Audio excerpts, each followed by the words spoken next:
Axel Whitehead from Video Hits. Hello guys, thank you for coming down. Now I just had a question about lyrical content. I think that the first lyric of the single Incomplete, empty spaces fills me up with holes. I just couldn't get my head around that. Could you guys explain it for me? What's it? Don't understand it? No, I don't understand it, man. Can you shine some light? You know, actually, it's funny. I thought, I was thinking about that too just the other day. No lie, I swear. And I was like, what the hell does that mean too? So I understand where you're coming from. Maybe we'll go back and drawing board, or we'll ask Dan Muckala, who wrote the song, what he was talking about. But a lot of times we do, a lot of our records don't make sense. I Want It That Way, for instance. And we tried to make sense out of it too. When we had originally recorded the song with Max, you know, he was like, the record company came to us, actually, Clive Calder came to us. He was like, well, we want to try to make sense out of the song and write some new lyrics to it. So we got, I think it was Mutt Lang to come in and help write the song. And so we didn't like it, and we just stuck with the old version, which made no sense. And I guess that's kind of a trademark of the Backstreet Boys. So. When Axel, nice rock star name, Thanks, man. by the way. But when you think about it, if you want a direct answer and a definition, when you think about empty spaces, you know, filling me up with holes. Holes are gaps, and there are gaps in your life that you feel like, you know, well, if I had made this decision and gone this way, maybe my life would be different. And those are the holes, those are the gaps that you're filled with throughout life, and you have to work your way through those, filling them up with something that's meaningful. So there's your answer. And the song is about being incomplete in a relationship, in life, and whatever. Thank you. Thank you very much. Welcome back to the show. Here's Brian, Nick, and Howie. Thank you for making the time, boys. Pleasure. Now, we're just talking about pet names from children, because you've got a 3-year-old now, and your pet name, what your parents used to call you, was Seaver. Yeah. Can you tell me the story again? Well, I used to play baseball. I grew up playing baseball for 12 years, and I was a left-hander. I'm a southpaw. So I would pitch, play first base and center field, and there was a professional baseball player named Tom Seaver who pitched years ago in the late 70s, early 80s, and that's where I got my name. That's what about you, man? What was yours again? What was my way? Pickles. No. My mother, my brothers and sisters, it's kind of annoying, but they call me Pickle. Pickle what? I don't know. I like pickles. Maybe I ate them a lot when I was a little kid, but yeah. Like nickel, like Nick, but nickel, pickle. It's a big deal last week. Yeah. Ah, nice. What did you get? You know, only thing I remember, my mom, she's Spanish, she's Puerto Rican, and I remember she used to say Jawito, which means like little Howie. Yeah. So, Jawito. Nice one. Jawito, come here. Now, man, since you've been in the country, you've just turned 26.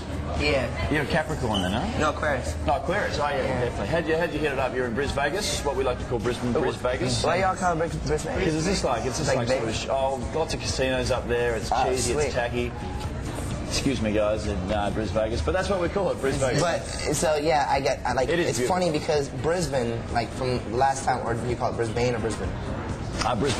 Brisbane. Just making sure. Yeah. It's like, damn Americans. Everyone calls it Brisbane for some reason. Yeah, Brisbane. Well, anyway, so Brisbane, when we had first come here a long time ago, the first time we came here, we came to Brisbane, and I think that was one of our first places, and I loved it. Like, I fell in love with the place. Yeah, right. I just liked it. Like, the vibe was cool and everything. So this time around, I realized that I was going to spend my birthday there, and I was happy about that because I love Australia. I love the people. The women are hot. I think what do you call them?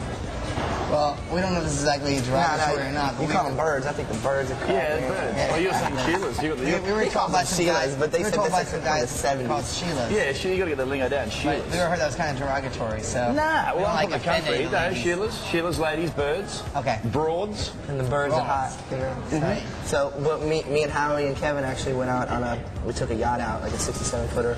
We went scuba diving in Brisbane. So I really had a good time out there. Did you put a line out when you were scuba diving? No. No. To fish for him. Fishing. Yeah? We did fishing while we were out there as well. Anything to catch them? Howie caught like 6 fish. Shut up. We did.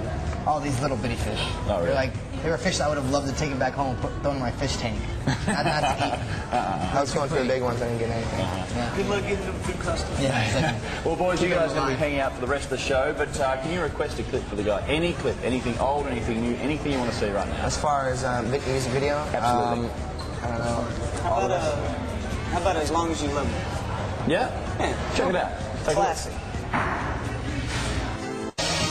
Welcome back to the show, relaxing with 3 of the 5 Backstreet Boys. Now, guys, I've been saving a lot of money. In my piggy bank, I've got close to about $5,000 at the moment. And Nice. you guys are not prizing your personal vibes, but I mean, you have definitely healthy wallets at the moment. Where can I start? What's a good idea to do with $5,000? Would I invest in shares? Would I buy a house? Would I... Talk to Howie. Real estate. Real estate? Real estate, man. Always? I love real estate. Everybody needs a place to live. Well, what if you're moving around? Like I travel around a bit just like you guys would. Would I buy a house and then rent it out? What's the best thing to do? Tell me. I mean, you can do that. I mean, that's always the easiest way to get in is by buying something small and renting it out, or real estate. Everything appreciates within time. So I've done some real estate. It's done well for me. I had some other guys who've done a little bit of real estate. What about shares, man? Too risky? Well, you know what? For me, I know personally, it's like I always try to diversify. Because once, when the stock market's up, so normally the real estate's down, and it's always the opposite. So if you diversify a little bit, you put a little bit in both, you're pretty good. Right. Don't put all your eggs in one basket. Never. Yep. Never. All right, so $5,000, I can't really do much with that, but... You're not going to be able to get too much with that, but it's a good start. Let's keep in contact and you can get my personal vibe. There you go, you get a timeshare. Another request, please, fellas. I have to. I just heard they're coming out with a new record, and I loved them when I was younger, and I thought that they were incredible. And they're an Australian band, so I want to Silverchair tomorrow. Well, can you quickly tell me what sort of impact did they have, say 5 years ago in the States? Well, I've literally I've followed their career since they were young, really young, and when they first come out. And in the States, when they released their first album, Frogstomp, it was massive. Really? It really was. I mean, the whole concept of how young they were was phenomenal. So I have respect for that, and I heard they're doing a new record, and I just really think they're great. Beautiful. Well, here it is tomorrow. Welcome back to the show. As you can see, I have some very, very special guests on tour. Now, guys, it is the first time you're playing in Australia. I'm sure you've been asked left, right and centre, but could you sum up your show in 5 or 6 words? Our show? Yeah, what happens in the show? Or you can take 16 words. Okay. 5 words. Energetic. Freedom. There you go. Well, each of us do a word. Freedom on stage. Entertaining. Definitely entertaining. 3 more. Harmonious. Ooh, nice. Sexy. Explosive. Right. And to finish off? Youthful yet sophisticated. Oh, that's 3, but hey, you gotta be one. I know, but he always does something different. Has there been anything particular that you want to get done in Australia? Have you walked over the Sydney Harbour Bridge? Have you bungee jumped up north? Getting ready to walk over the bridge tomorrow. Yeah? Nikki and I and Kevin. Are you talking just in general? Yeah, in general. We have a chance to go scuba diving here. Yeah, definitely. Yeah. Brian went golfing. We're going to do some more golfing tomorrow. How's your form, man? I play a bit of golf myself. it's cool. It's cool. I play from the wrong side of the ball. Oh, really? But it's cool. I was out driving the golf pro up there in Melbourne. He didn't like me too well because he was a big dude. Really? What do you play off? Huh? What do you play off? Do you have a handicap? Not really. I mean, we don't get a chance to play as much. Yeah. But I'm okay. I'm just dropping with the golf. Me and AJ are all right. Yeah, nice. I'd like to say a 14. 14? I'm about 22, so I got myself like a tool. 87. That's a pretty handicap. Guys, it is now time for my request for the week. The track I've picked is Nas, If I Ruled the World, featuring Lauryn Hill. Fan of the tune, guys? If I rule the world. There it is right there. Let's take a look. Yeah. We're back. Well, it is time to call it a day, guys. I'll teach you some more Aussie lingo. I like to call it stumps or stubby time when the day's over. Stubby time? Yeah, it's stumps. Maybe it's a cricket term or stubby time. Knock off time. You're all stubby at the end of the day? Stubby, absolutely. Well, thank you so much for joining us, guys. As I said at the top of the show, it is our 20th birthday this year. And next week, we're going to have a totally new show. New graphics, new website, new music. It is going to be bigger than God's undies. So make sure you are watching. Well, guys, Happy birthday. Thank you very much, man. Too easy, camp easy, baby. There we are. Some more Aussie lingo. I like it. We're stoked. Now we're going to finish with I Still, the latest single. Now, guys, you've been in the business for quite a long time now, but I'm just wondering how you still get away with these brilliant dance moves. Lots of falling on the knees, lots of panning to the side, lots of these ones. Now, tell me, how do you guys get away with this? with the dance moves and stuff. I don't know. I don't know if we do get away with it. We're a little cheesy. We'll admit it. We're a little cheesy. A little cheesy, but sometimes when you overdo something on camera, it relates well in a video.